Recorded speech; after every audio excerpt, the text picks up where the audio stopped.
Live streaming is on. So I would go for a duocracy model as opposed to the triocracy, because I don't think you need a representative. I mean, you don't have location-based organizing. It's just one group, right? For now. So you just stick with the duocracy model. And then it's all about intention, right? So my understanding is about conscious intention to want to be involved. If you want to be involved, like you like that, you're just like, if someone wants to be involved and they want to vote on something and that's their intention, then we respect that and we're open to someone taking intention to be working with ACU. So for me, I would define that as, like you said, whoever is present and then whoever wanted to be present. If you couldn't be present or you weren't present for who knows what reason and you wanted to be present, the direct democracy would give you a chance to review all decisions. Perfect. Okay. And then that would be the duocracy model.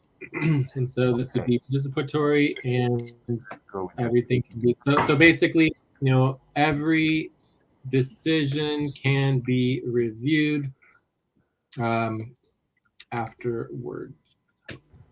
But obviously primary decision making is real time. Okay.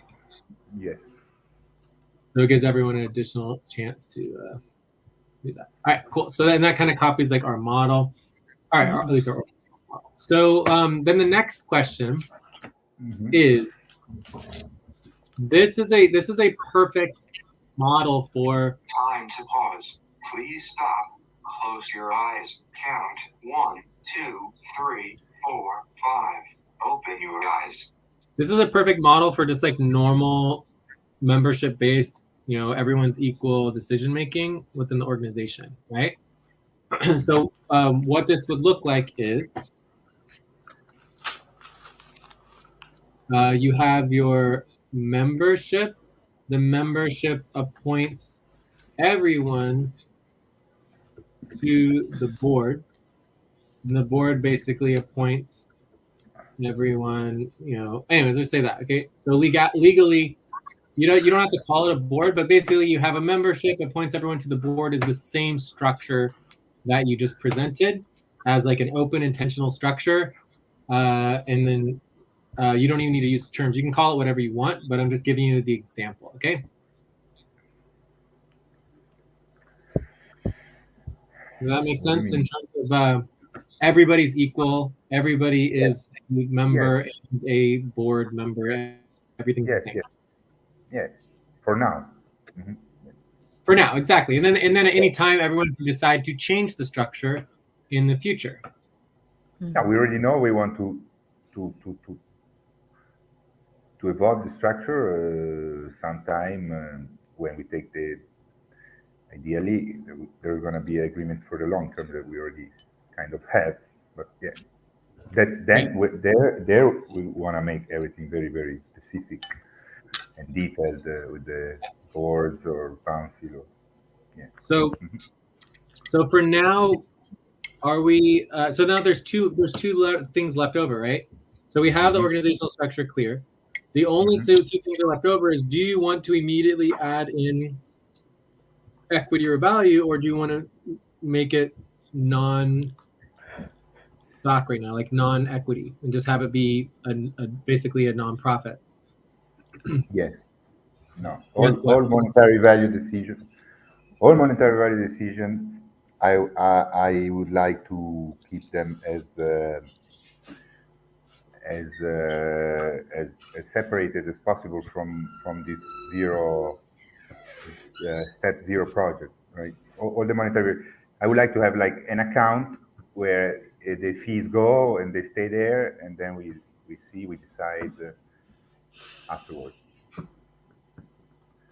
I mean, we can decide that if there is some cost, they would already cover costs, right? Maybe the costs, but all monetary value decisions, equity, tokens, how we're going to do that also comes in a later time after the end of the 3 months.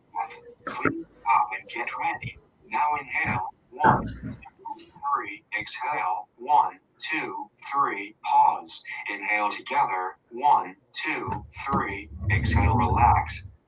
Okay, so Of course, it will be something that it's in line of with our values, with our vortex and more and everything. So obviously, everybody's gonna have equity, everybody's gonna have value, everything's gonna be shared.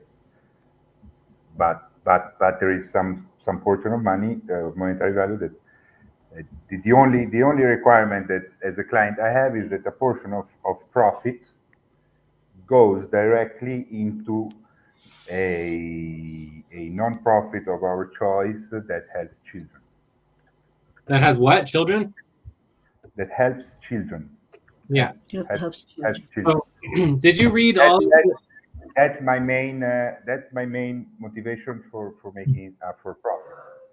Yeah. Otherwise, I will make it for profit. Did you read my the actual scope about our community project area of choice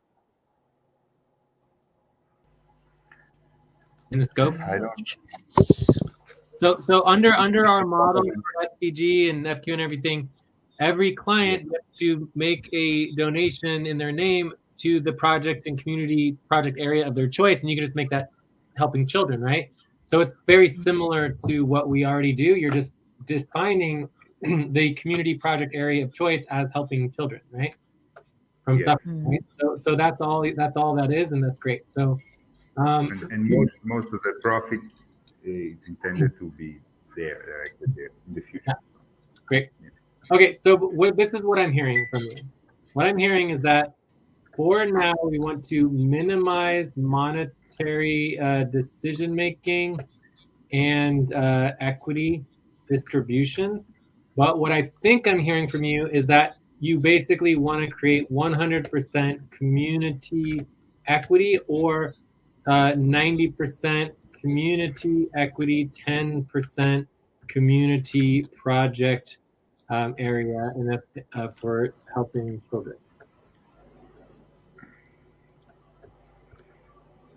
That is what I'm hearing from you in terms of the model, or it's just like more like 70-30. It's more like 70-30. Yeah, well, yeah, 70-30. That's fine. But the point is that you want equity, but for now you want to hold all equity in trust. Yeah, that's correct. But it will be anyways community equity, anyways. But yes, I mean we don't know yet. When the time comes, we will make decisions on that agreement. Close your eyes. Count 1, 2, 3, 4, 5. Open your eyes. What do we not know yet? How exactly is going to be separated, where and when? But yes, that's the foundational intention is this. Yeah, community equity and a project of community project area. Mm-hmm.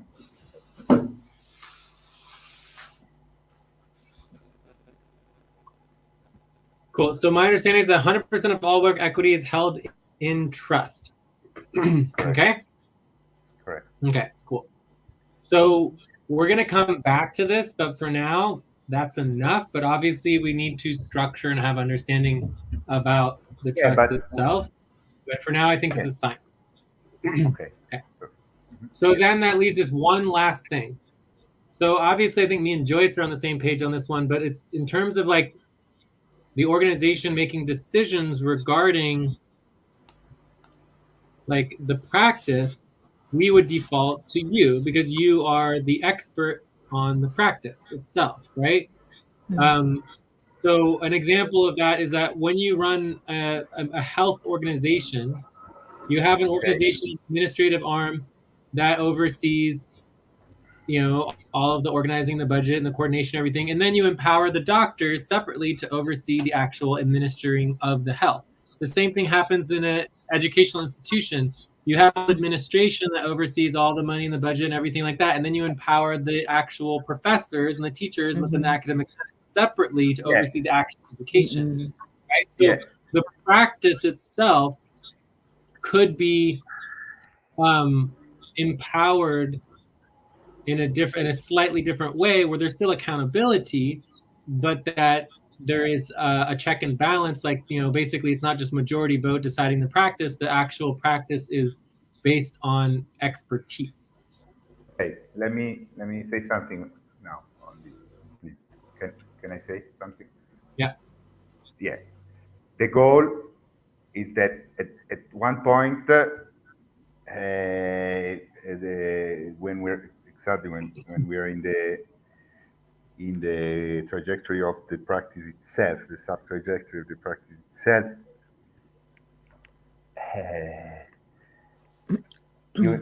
people need to listen to me. Right? So if people don't listen to me, it's gonna be very complicated. So yes, there is some point that that's the part. Listen to me because I do things today that. Please stop, stand up, and stretch and move around for 30 seconds. All right, 30 seconds. Stretch.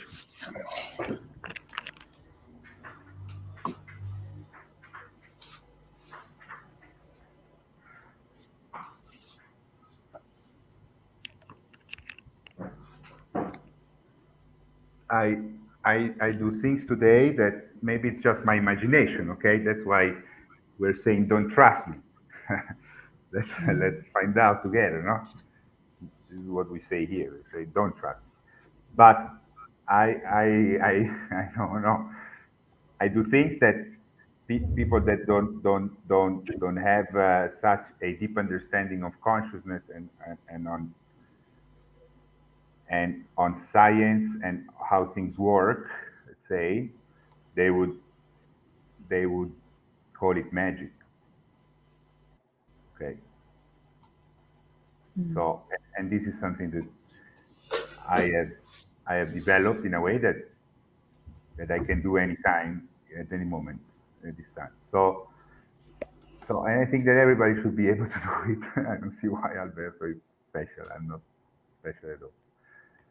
Yeah, so but I need that's to be listened to at some point. Yes, this is the goal. The final point. Yeah.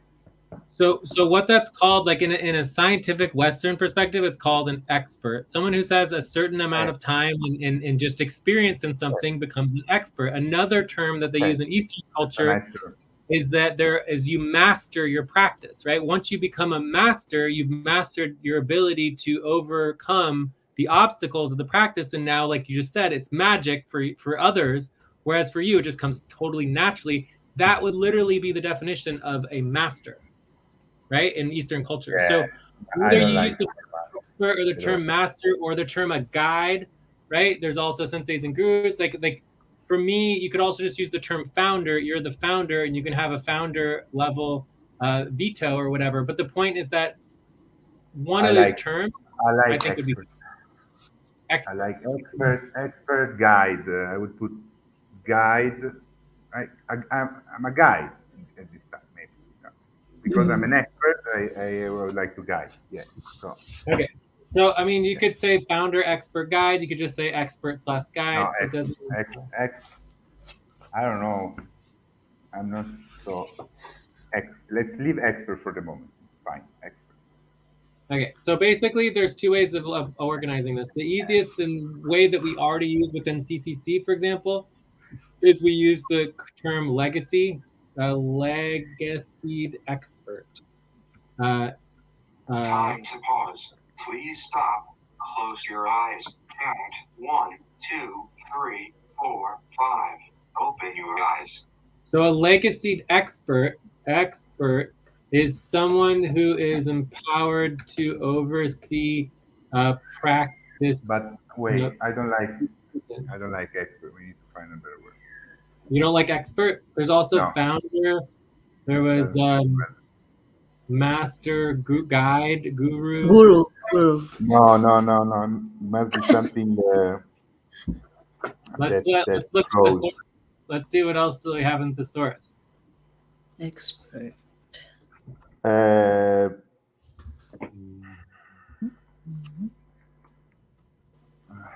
me see. Ask GPT-4. We have an artist, an authority, a professional, a adept, a connoisseur, a guru, a whiz. Anything. Allora, So let's put some criteria. I think the criteria can help you. All right. So it needs to be a word that does not recall any sort of hierarchy. Hierarchy. Yeah, criteria. Okay. So master, guru, I'm better than you. No, it can be a word that records something that I am better than you or you. No, not no. This would be. Well, you have guided meditation. Sometimes Wouldn't flow. Yeah. there's also teachers and professors, right? Uh-huh. So, like for example, you have there's also instructor, right? Instructor. So, for example, I'm a certified yoga instructor, right? So, when you're a yoga instructor, you don't have power over your class. You're there as the instructor instructing the class, and you are a certified of your practice. Okay, I found it. Specialist. No. It's like sorry. Skilled. No, specialist recalls something that you're better, right? So I found this Practitioner. skilled Skilled. practitioner person. Yeah, this I like. This flows. Skilled practitioner person or skilled practitioner, right? Or yeah, I mean, or no, just practitioner, please. Okay, cool. Right, Okay. so this will be the proposal, right? You ready? Time for breath. Practitioner. Yes. Get ready. Now inhale. 1, 2, 3. Exhale. 1, 2, 3. Pause. Inhale together. 1, 2, 3. Exhale. Relax. Right, so this will be the proposal. The idea is that you would empower the practitioners to oversee the presentation and evolution of the practice itself, right? Practitioners would be appointed through a process that is approved by the organization and includes the final approval by existing practitioners. Okay. So basically, if you're the first and only practitioner who basically is the person co-creating this practice, you as an individual have the ability to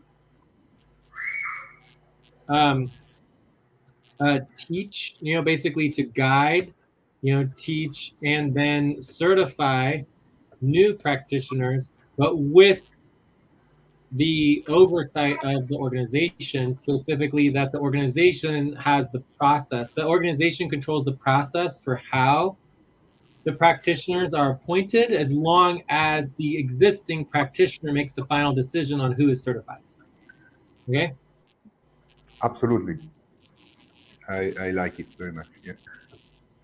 Fantastic. So that creates a balance of power. Cool. All right. Sweet.